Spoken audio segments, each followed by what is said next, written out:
Hello there. I am Paul Miles with the International Society for Biblical Hermeneutics, and I am here with John Oglesby, who will be speaking on the internal precedent for normative interpretation within Revelation.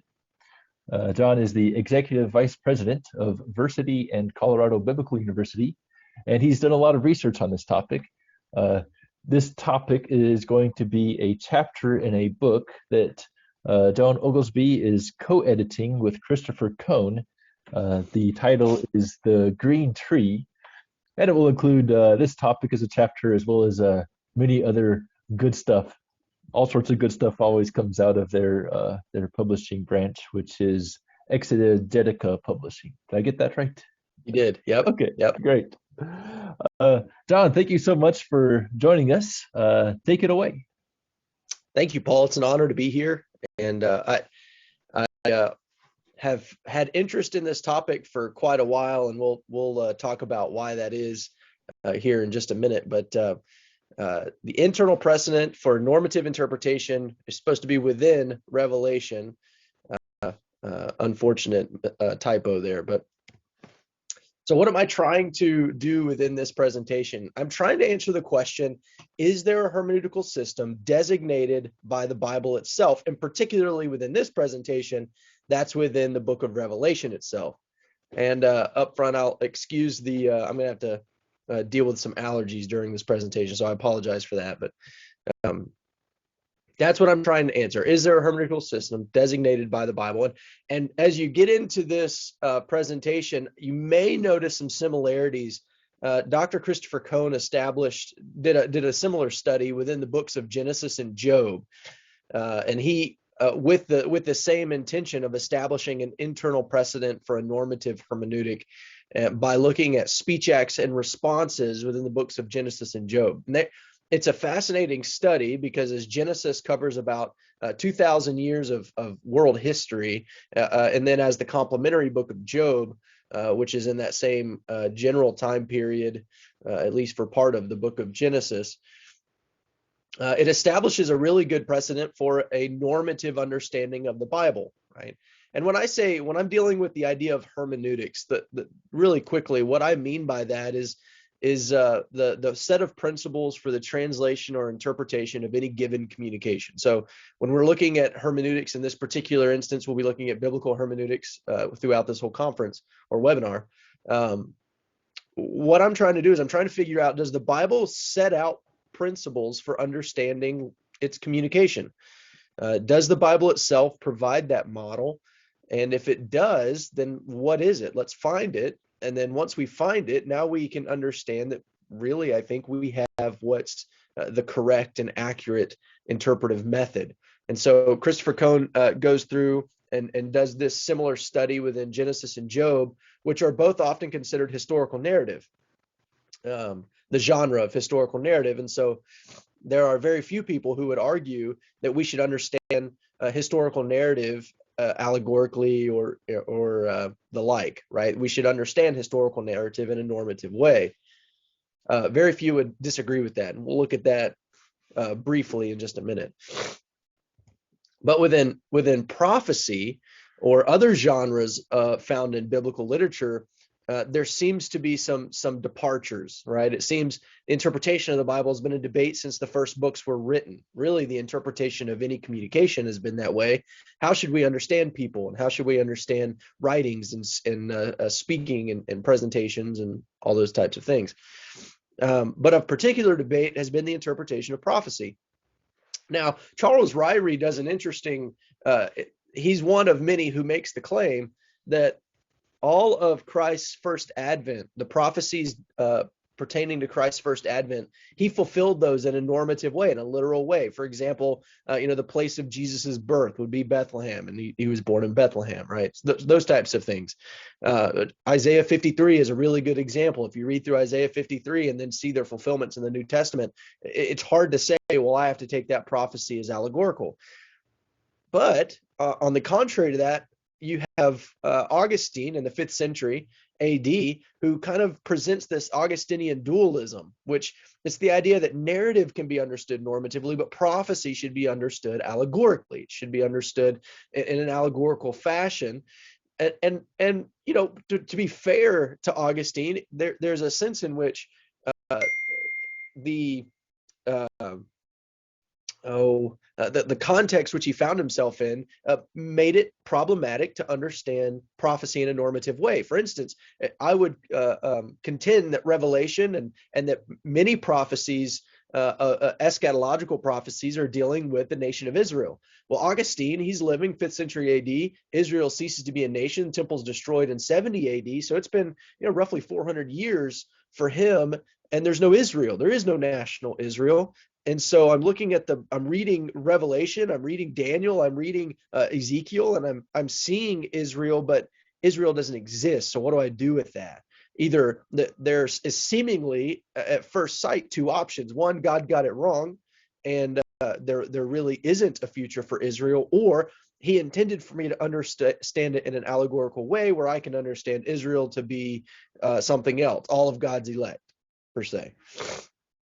Well, those are the 2 options up front, but I would argue there is also a third option, that you take it normatively, and God still has a plan for Israel, even if in your small, short context, Israel doesn't exist. But I totally understand, at one light, the pressure for Augustine to say what he's saying.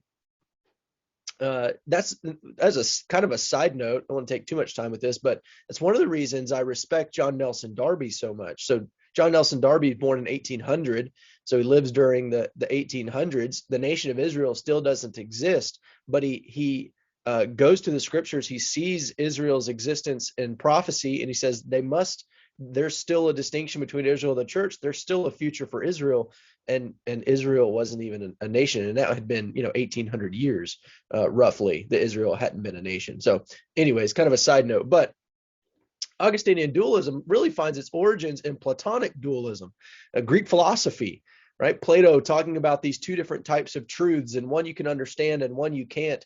The experiential truth is what I'll call it. Those things which you can experience with the senses, but then there's the absolute truth which mankind can't know.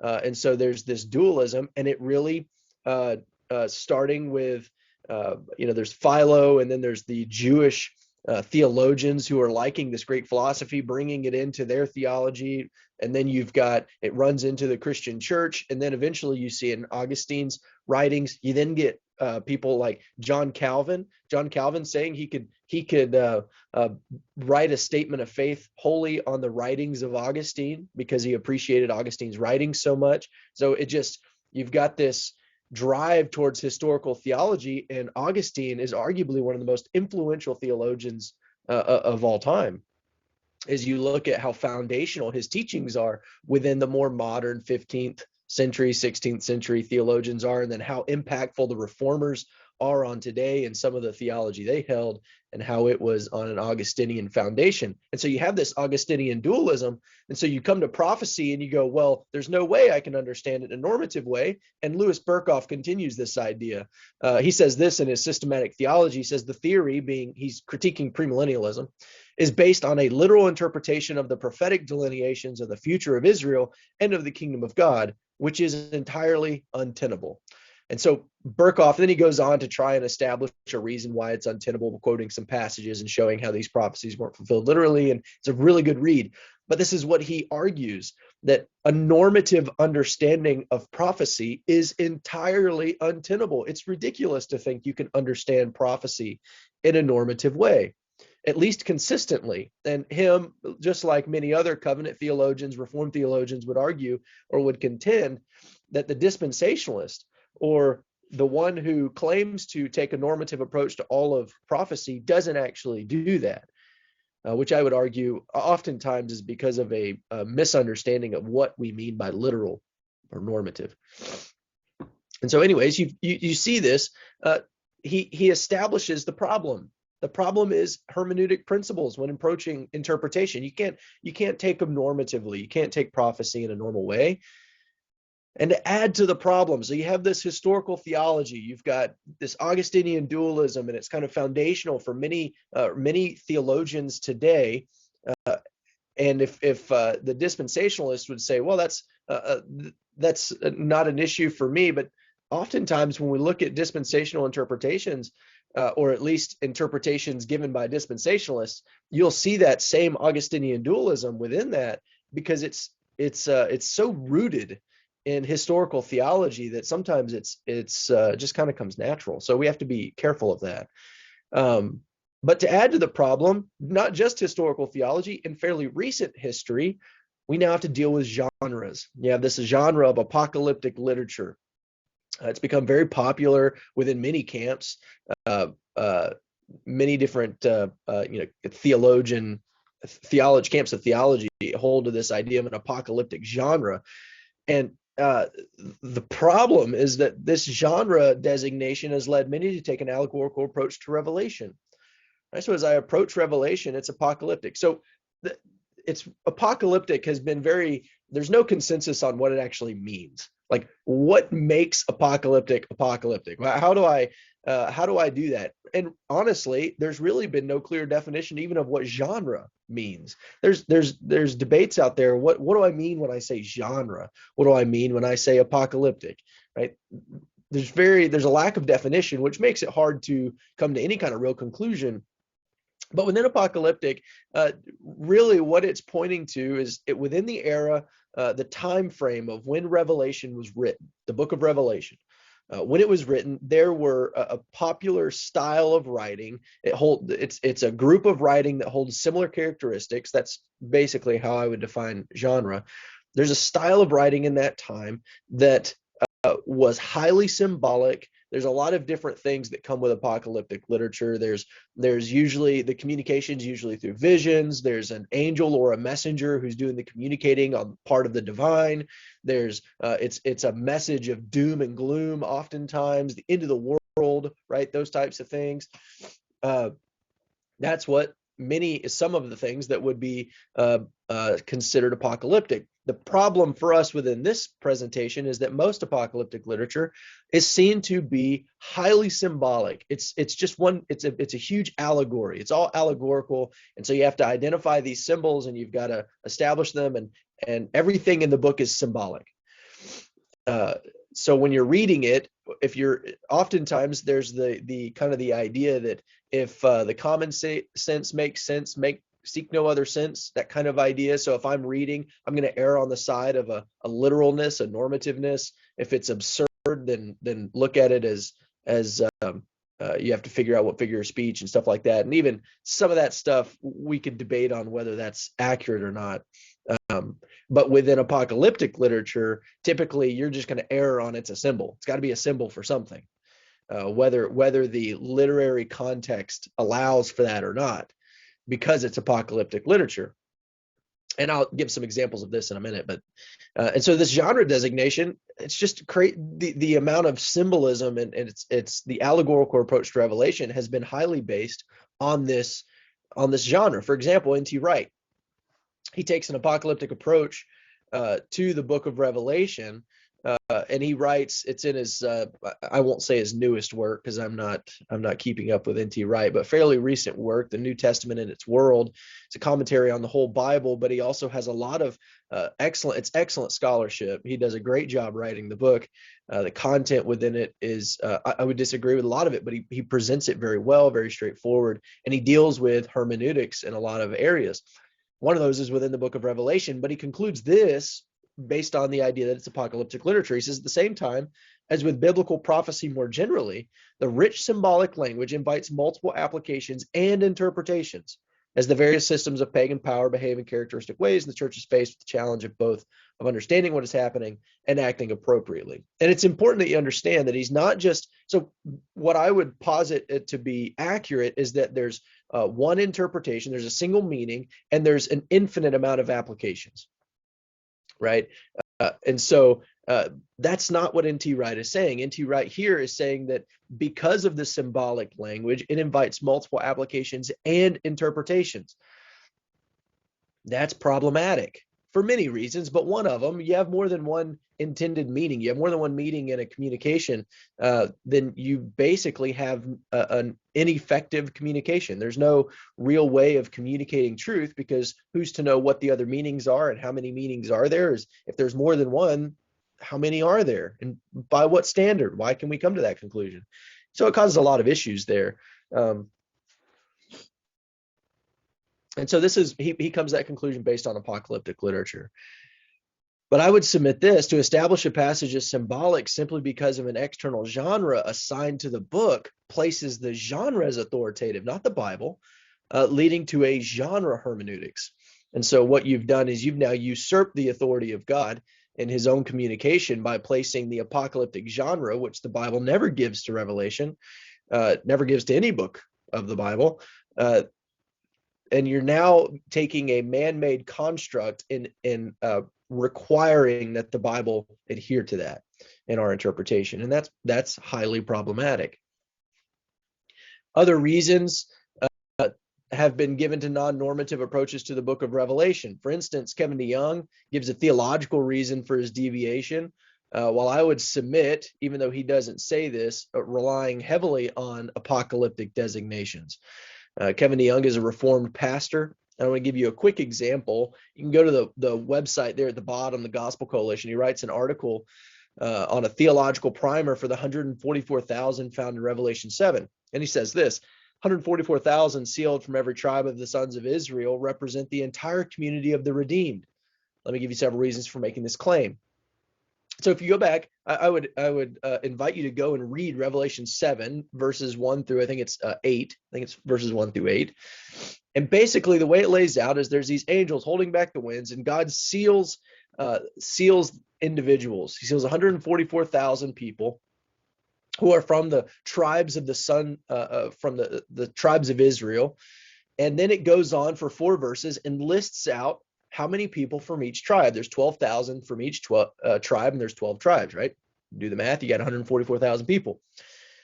And so at a straightforward reading, there's no reason to understand that in a symbolic way based on the literature. If you look many times in Revelation, it talks about signs, or it talks about mysteries, right? Revelation 18 it uses the Greek term mysterion as it's talking about Babylon the Great and that whole vision. That's not here. Those designations aren't here. And so a straightforward reading would lead you to believe that it's 144,000 Jews, 12,000 from each tribe of Israel. But this is his reasons. He gives 5 reasons for his claim that that's not what it means, but it means all of God's elect, the entire community of the redeemed of all time. So he even concludes at the end of his article, if you believe in Jesus, if you are a Christian, you are one of these 144,000, which obviously there's many more than 144,000. And we'll get to that in a second. So I'm going to quickly walk through his 5 reasons. I encourage you to go look at the article, not just take my word for it, but he gives these. First, Satan sealed all of his followers, so God would as well. The idea there is in Revelation 13, Satan seals all of his followers, and so it would make sense that God would do the same thing. Okay? It doesn't take much to conclude that's not a good reason to believe 144,000 is all of God's elect of all time. Right. But his second one, Ezekiel 9, shows the sealing points to all those who worship God. Well, who's to say that let's say a rapture happens before this, right? And all of the church is now not on the earth. Is it too far of a stretch to say the 144,000 are parallel to Ezekiel 9, that it works that way? Does the church, if the church isn't there, if the believers in Christ aren't there because they've been raptured, that's not hard to conclude, right? It's not too far of a stretch to come to. Third reason, the 144,000 are called the servants of our God.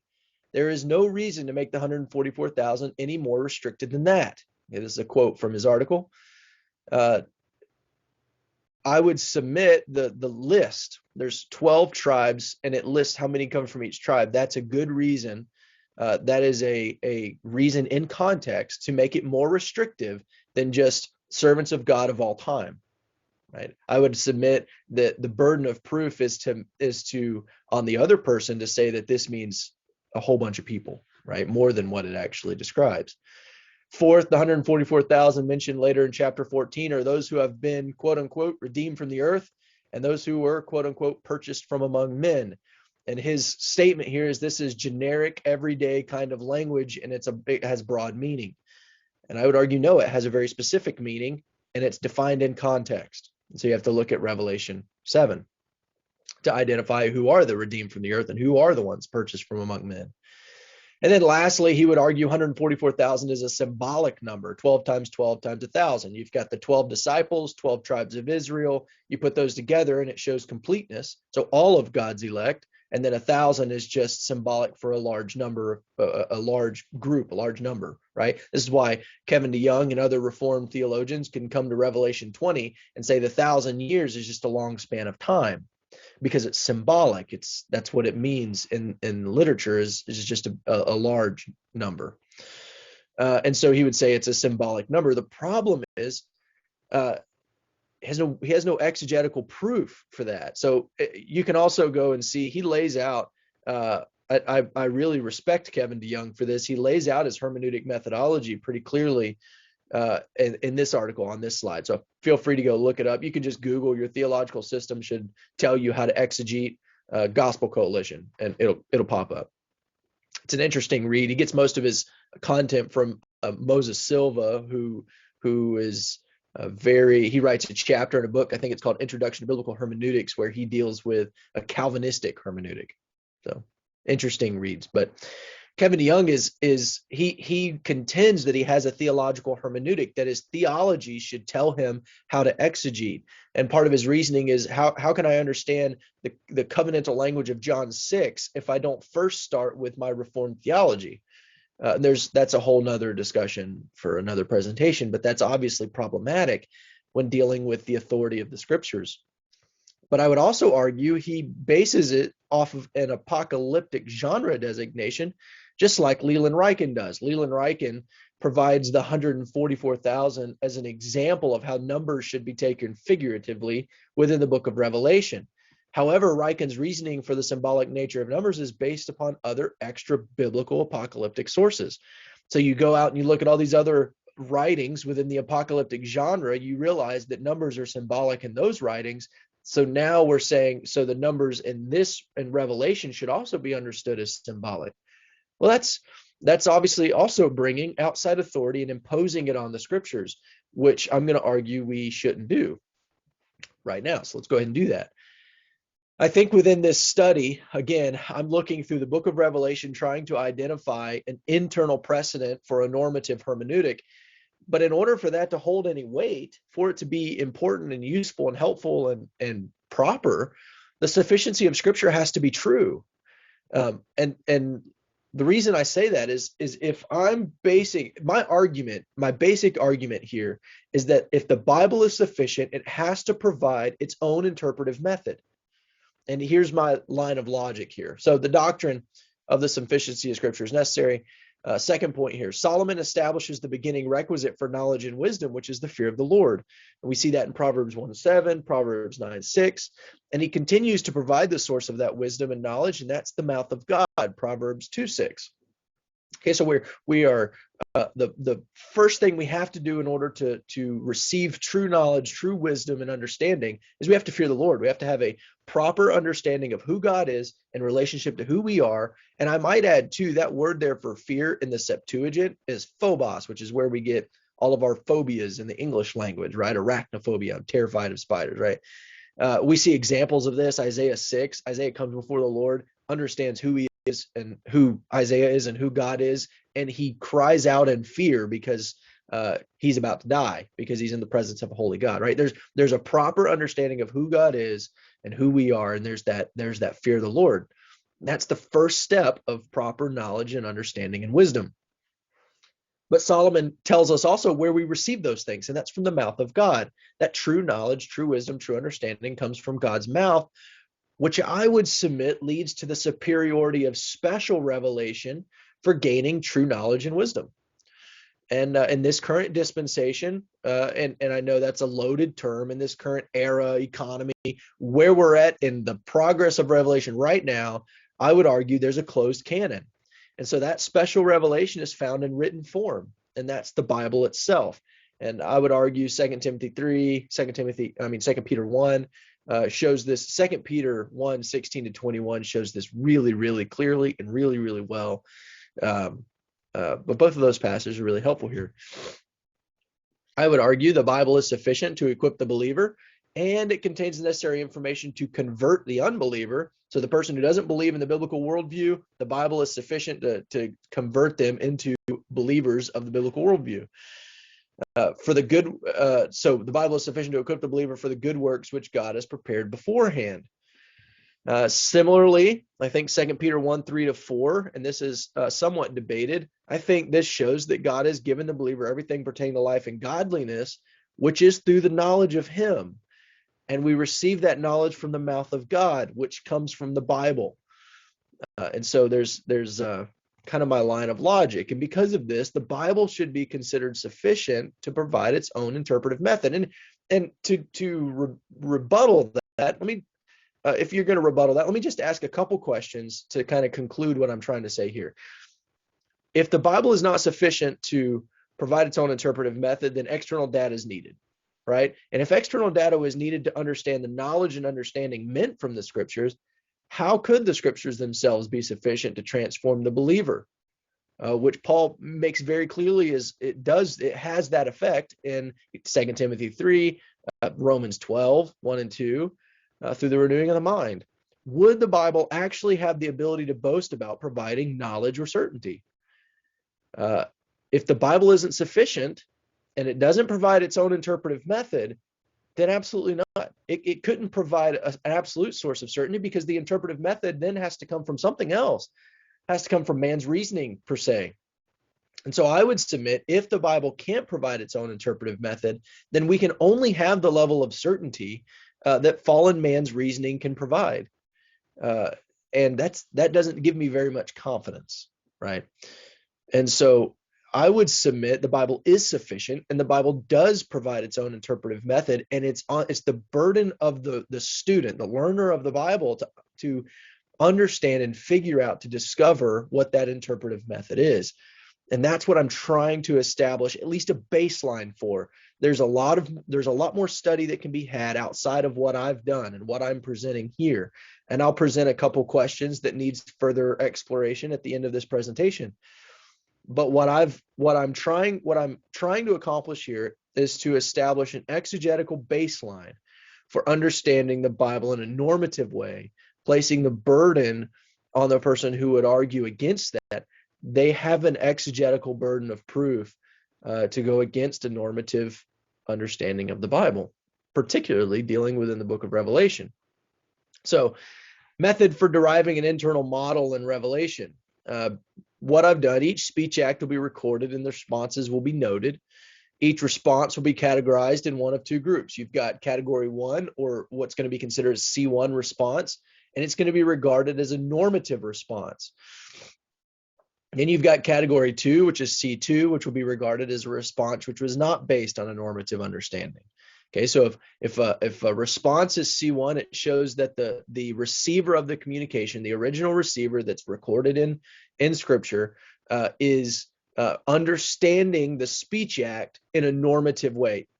If it's a C2 response, then their response shows that the receiver, the original audience of the communication, did not understand it in a normative way and responded accordingly. Now, the C2, it's worth noting, if a C2 arises, then I'm not taking the effort to define, if it's not normative, then what is it? Is it allegorical? Is it, right? All these different types of understanding. All I'm saying is, if there's a C2, then there's a precedent for not understanding the Bible in a normative way. And then there's further study need to be done to say, okay, well, this is how it should be done, right? This is what this response is providing for us. And so, again, looking at each speech act, looking at the response in the immediate context where a response is provided, and seeing if it's normative or not. So, again, continuing with the method, various conjugates of lego appear 94 times in 90 verses of Revelation. Again, lego being the Greek word showing designating a speech, right? God said, John said, these show speech acts. And among these instances, 22 of the 94 provide a response in the immediate context. And so we'll be looking at those 22. Now, what about the other ones? Among the verses within the responses, another 9 instances are accounted. What I mean by that is, let's say Jesus told John, write these things down, and John said, okay, right? So that obviously doesn't appear in Revelation, but that's kind of what I mean by that. So 9 of the responses contain a conjugate of Lego. And so those obviously aren't going to be considered speech acts because those are the response.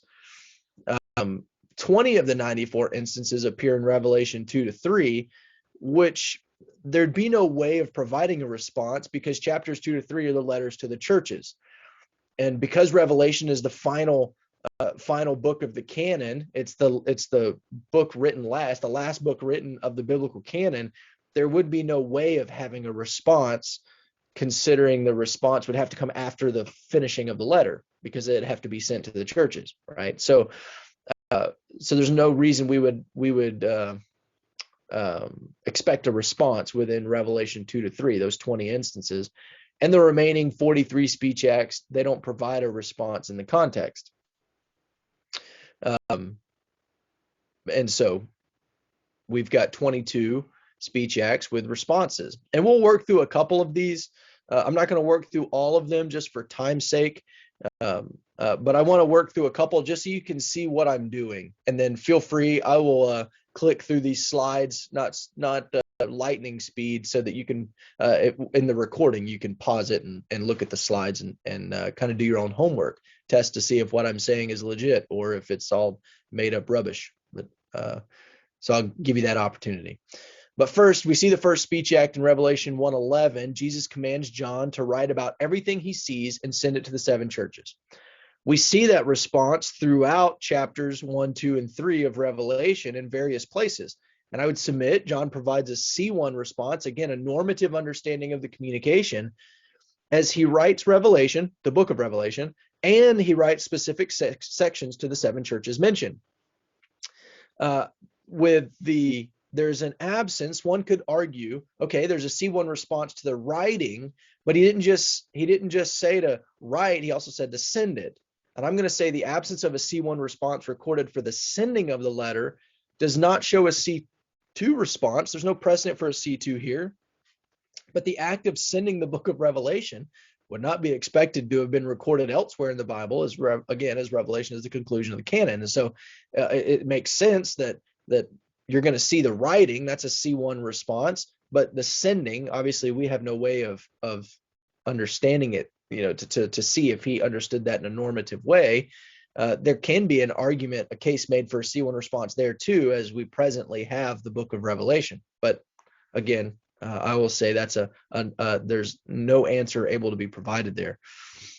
Revelation 1:19, Jesus implores John to write the things he's seen, the things which are present, and the things to come, which will be shown him.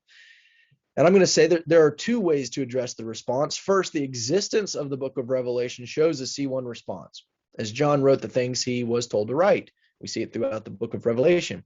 Furthermore, John wrote the book of Revelation, I would argue, in 3 different categories. He wrote the things which he had seen, Revelation 1, the things which are, Revelation 2-3, and the things to come, Revelation 4-22. Many people look at Revelation 1:19, even those who would disagree with my conclusion of what Revelation teaches, and see Revelation 1:19 as the key to understanding the book of Revelation. Because it breaks it up into time frames. Now, obviously, there are some theological systems who would say the vast majority of Revelation has been fulfilled, but it was still future for John's time, right? So even if most of Revelation was fulfilled in AD 70, they would argue that Revelation was written in the 60s AD, and so after these things in Revelation 4:1 still designates future events. Okay, so they would understand this as in the same. So they would still understand this as a C1 response, I would argue.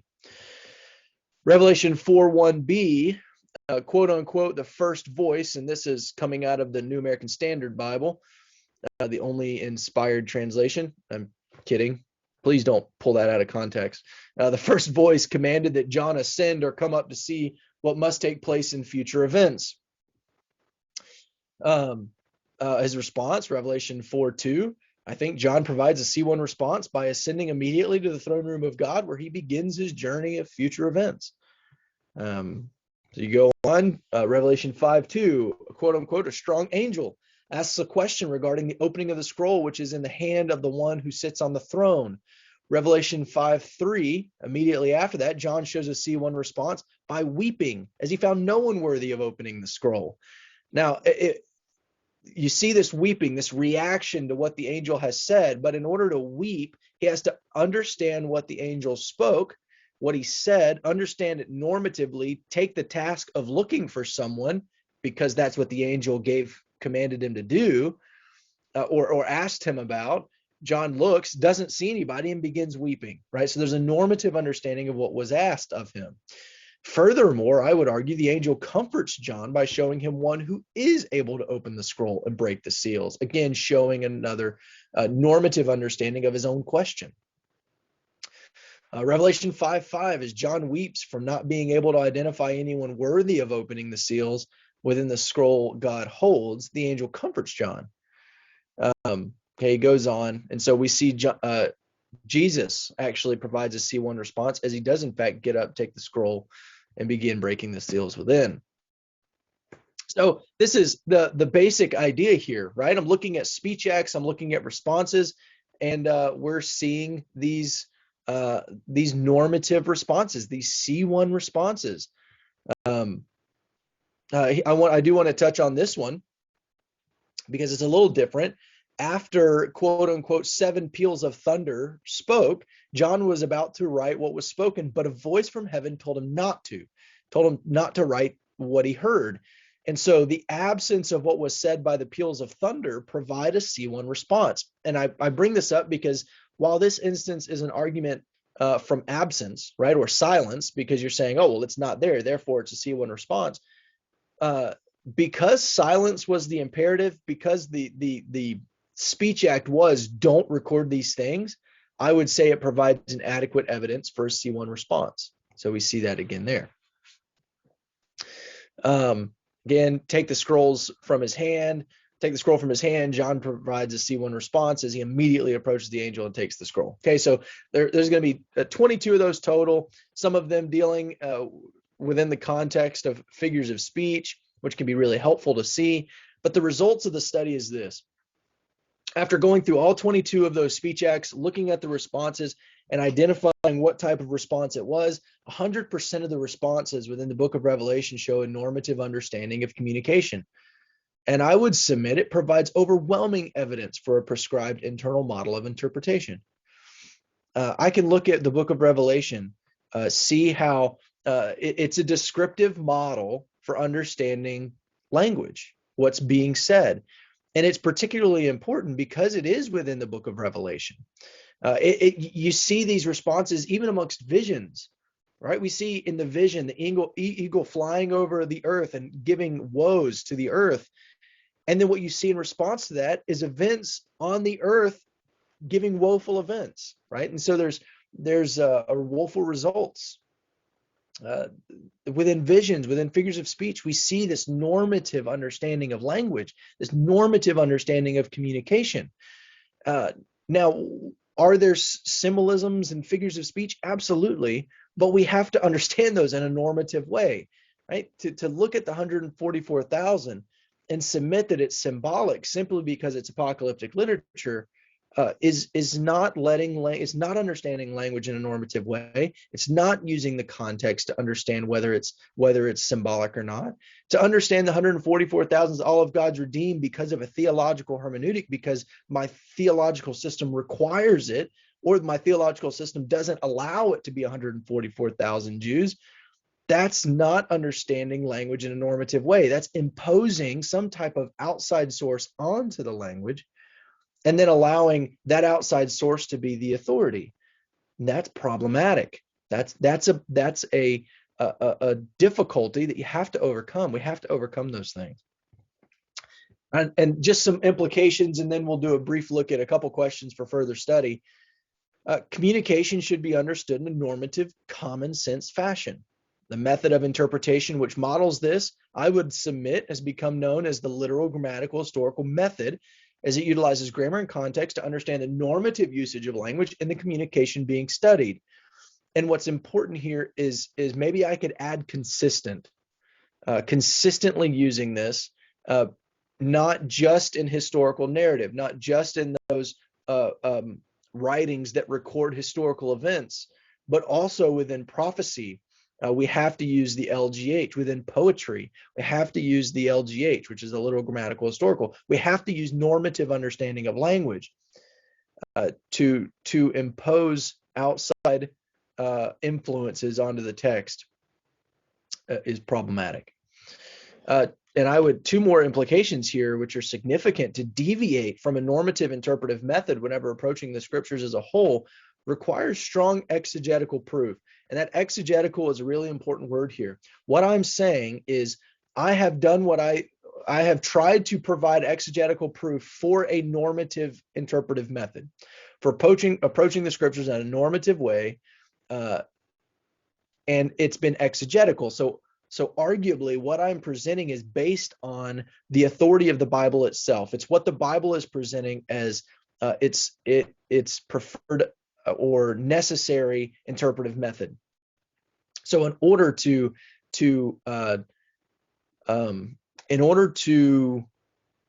rebuttal or change interpretive methods to, let's say, an allegorical one or even a theological one, there has to be an exegetical reason for doing so. So there has to be an exegetical proof there, because if not, if it's not an exegetical argument, if I'm saying we have to understand it theological for some other reason, because of the context with which we find ourselves in, then you're arguing based on an authority that is subservient to the scriptures. And so to deviate from this method without exegetical support is to throne oneself as authoritative, deviating from the biblical worldview entirely. To say that for theological reasons or for whatever the case may be, you're no longer in a biblical worldview, which is obviously a dangerous place to be. You're no longer there because God's not the authority anymore. Now it's either something else entirely or it's God plus something. And so now you don't have a biblical worldview. You have some type of integrationist worldview where you and God are both the authority, or where genre and God is both the authority, or whatever the case may be. And that is obviously problematic. Couple questions to look at as we look for other studies needed. One, do any of the speech acts which do not give a response point to an alternative interpretive methodology? Right. So I dealt with the 22 speech acts which have a response in the immediate context. Do the speech acts which don't have a response in the immediate context necessitate a different methodology? I would argue that they don't, but that's something that needs to be studied further. Secondly, what markers indicate symbolism within Revelation? Because what I'm arguing is for a normative understanding of the scriptures. And so I'm not saying there are no symbols. Absolutely there are symbols. But how do I know that something is a symbol? When can I say I should take that in a symbolic way? And now how do I interpret symbols, right? By what authority do I give meaning to these symbols? And I have my position on that, but an academic study would be helpful. What authority should be utilized to understand the symbols as the author intended, right? And so some questions for further study.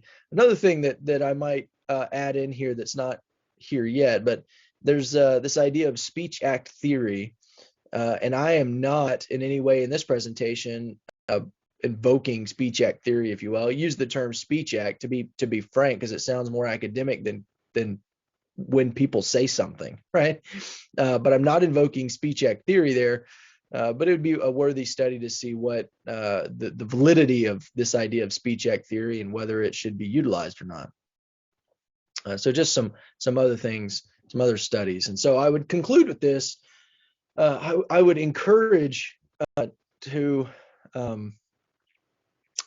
be careful when interpreting scripture. There's a lot of things that we can utilize that are outside external data that we place as authoritative without even recognizing it. Two examples here was a theological system and an apocalyptic genre designation, and we have to be careful with those things. And I also would submit that there's a lot of work to be done in this idea of biblical hermeneutics, right? This is the International Society on Biblical Hermeneutics, and the idea is,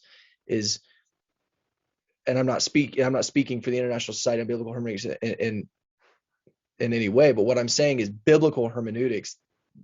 The very meaning of that is that the hermeneutic system is biblical.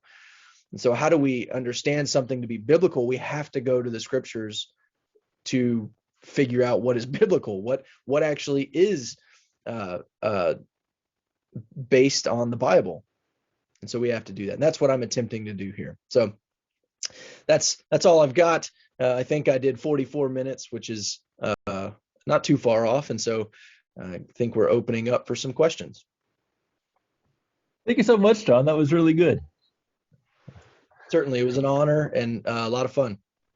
It's interesting because when we talk about the Reformation, we typically talk about those 5 solas, one of which being sola scriptura.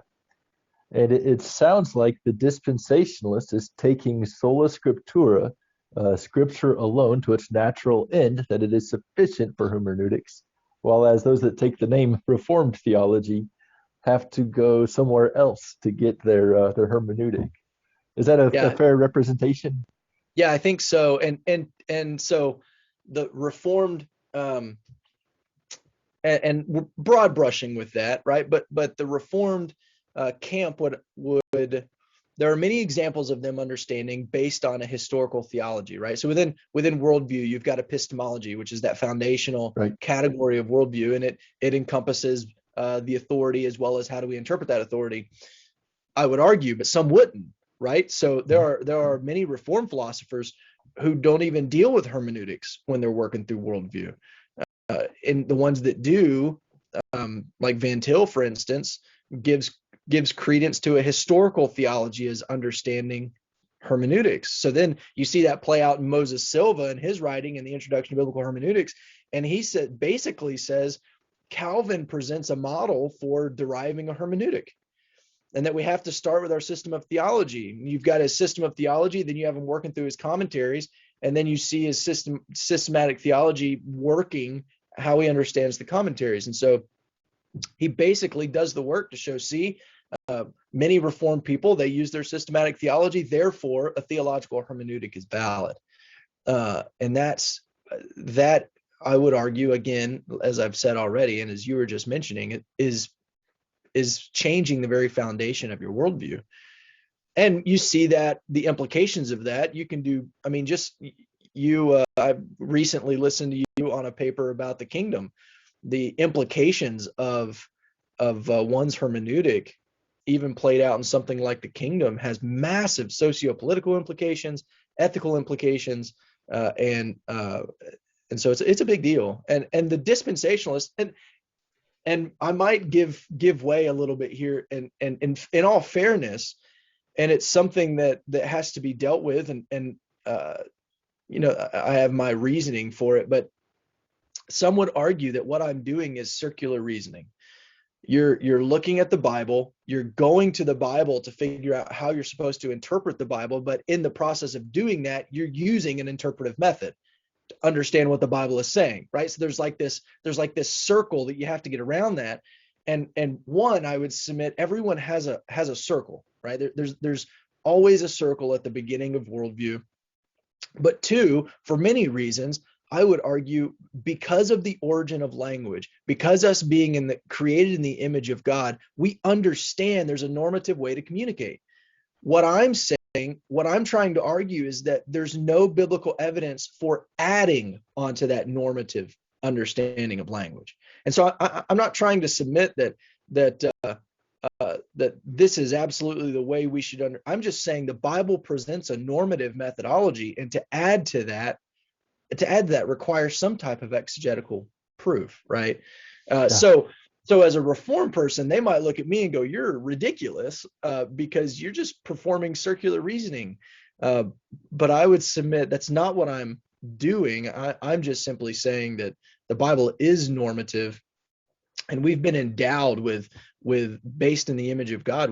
We understand language. Yep. We've been given that. We've been given that. I don't say gift. That's too loaded of a word, but we've been given that ability. Maybe I don't know. It's in our. It's in our. It's in the way we were created.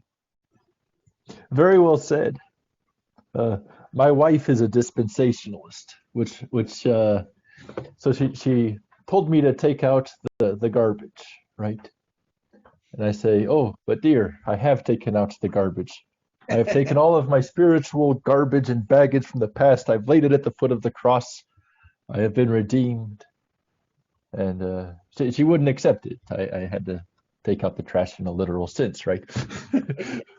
The problems of dispensationalists living in harmony. You can't get it's out of stuff. interesting.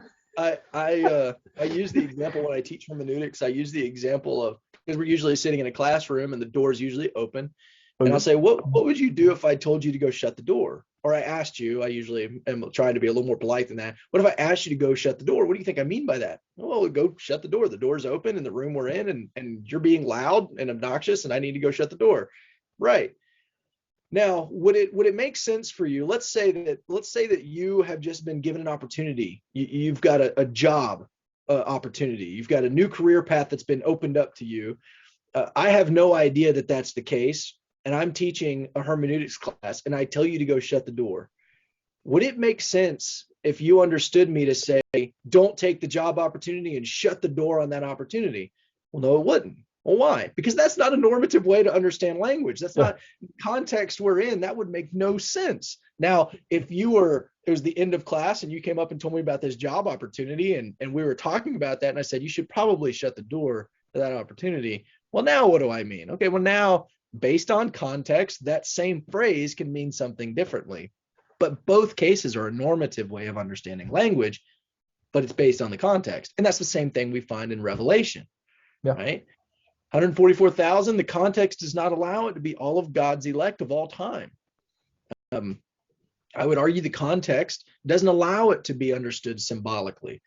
It necessitates a normative understanding in a literal fashion, 144,000 Jews, right? We have an instance, if I may drift out of Revelation and discuss the same concept in Genesis. Yeah. So God creates Garden of Eden, puts Adam and Eve out there, and he says, do not eat of the tree of knowledge of good and evil. Later, we see Eve saying that God said, do not touch the tree. And then she eats. She does the very thing that she's told not to do. Would that situation be a violation of or a confirmation of normative hermeneutics through the Speech Act there? I think what you're describing is one of the objections that you could have for going from a descriptive model to a prescriptive method, right? Okay. So because you're looking, and what Eve is doing is some could say, well, see, Eve didn't understand it in a normative way because she added to it. She said, well, I can't just not eat it. I can't even touch it, right? Mm-hmm. And so there's like, is that what you're getting at? There's like this addition. Yeah, that's a common question, right? Said, and what I would submit is there's with any kind of descriptive model, we have to be careful, and there's a sense of higher criticism you have to have here. Who was Eve, right? There's a way in which I mean, I'm guilty of stuff like that all the time. The Pharisees were rebuked for their additions and raising of authority and misunderstanding of scripture, and right, all of these types of things. And so there's issue there are some things you have to be aware of in descriptive models, but to see it, but she did understand what God said. There was simply an addition to what God said. And now why was that? You know, there can be I don't know, there can be many reasons why Eve would have done so. But I wouldn't submit that is a violation of it, but it is something we have to be aware of as we're approaching it this way, right? There is you have to understand the context of what's being said, right? You can't just proof text things and pull them out. Okay. So, all righty, thank you very much. So this has been John Oglesby speaking of the internal evidence for normative interpretation within the book of Revelation. Thank you so much, John. Absolutely. Thank you, Paul. It's an honor.